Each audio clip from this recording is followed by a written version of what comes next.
A few days ago, I posted a video that was called my top 25 most anticipated roller coaster credits that I'll be riding in 2024. If you didn't know, I'm going to be going on an East Coast trip where I'll be riding roller coasters in Kentucky Kingdom, Kings Island, Cedar Point, Six Flags Over Georgia, Fun Spot at Atlanta, Six Flags Over Texas, and Six Flags Fiesta Texas. This trip for me is going to be life-changing as I'm going to ride 55 thrill coasters and 84 normal roller coasters in total. My total credit count is 51.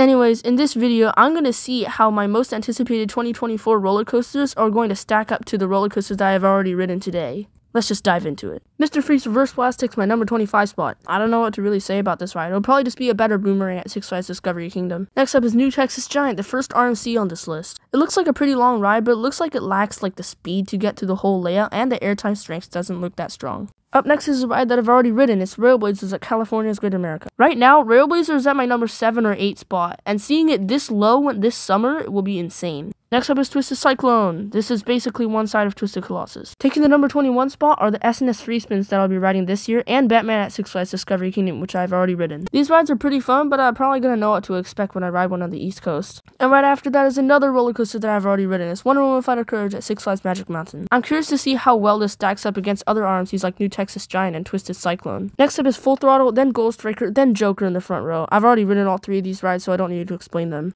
Magnum XL 200 at Cedar Point could either skyrocket up this list or drop all the way down this list. It all just depends on how much I like those last airtime hills. The first half of the ride is eh.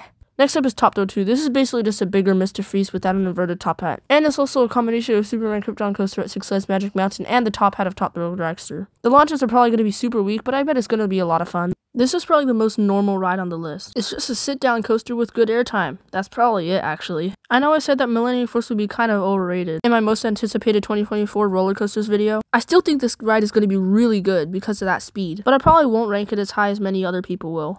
In the number 13 spot is the second oldest RMC in the world. Iron Rattler looks like one of the most unique RMCs. The first drop looks like one of the best on any ride. It uses the quarry wall very well, and that last drop over the quarry wall looks really fun. Next up is Mystic Timbers at Kings Island. This ride just looks like a better Gold Striker, but with an out and back layout, and it's in the woods. I think it would be better if it had a little bit of more higher elements, but whatever. I think Storm Chaser will be the best ride in Kentucky Kingdom. That's not really a hot take, but I see a lot of people ranking Lightning Run above Storm Chaser for some reason. Every element in this layout looks really good, but that barrel roll down drop doesn't look that exciting. At number 10 is Twisted Colossus, and at number 9 is Tatsu. I've ridden both of these coasters, and I don't really want to talk about them right now, so you can watch them in another video.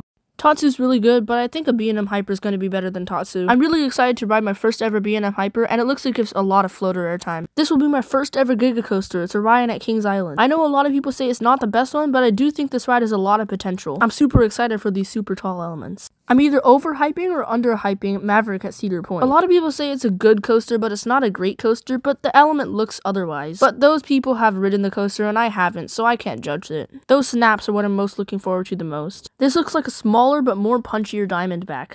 That's basically it. I haven't talked about this coaster on my channel, so I'll just talk about it here. This is my most favorite coaster for now, and it's not even close. The first drop is just insane. The Raven Turn's kind of fun, but it's not anything super insane. The Camelback is one of my most favorite elements on the ride. It just flows super well. The turnaround right after is kind of a letdown, but it kind of gives me a breather when I'm in the middle of the ride. This 180-degree roll is pretty disorienting and is overall really fun. When I rode X2 for the first time, I was wearing super thick pants, so the leg banging didn't really hurt, so I find the last Raven Turn very enjoyable. This is probably the most perfect roller coaster in the world. I don't think there's a single bad element on this ride, other than maybe the first drop, but it wouldn't be bad, it's just worse than the other ones. If this ride isn't better than X2, then it definitely is better than Goliath at Six Flags Over Georgia. At number 1 is Steel Vengeance. I mean, what else can take the number 1 spot? This is probably just Air Force, but 2 times longer. I mean, what do I say that already hasn't been said? Everybody knows this coaster, so I'll just save you some time and end the video right here. If you want to see the whole list on where I would rank all of these rides, I have it right here.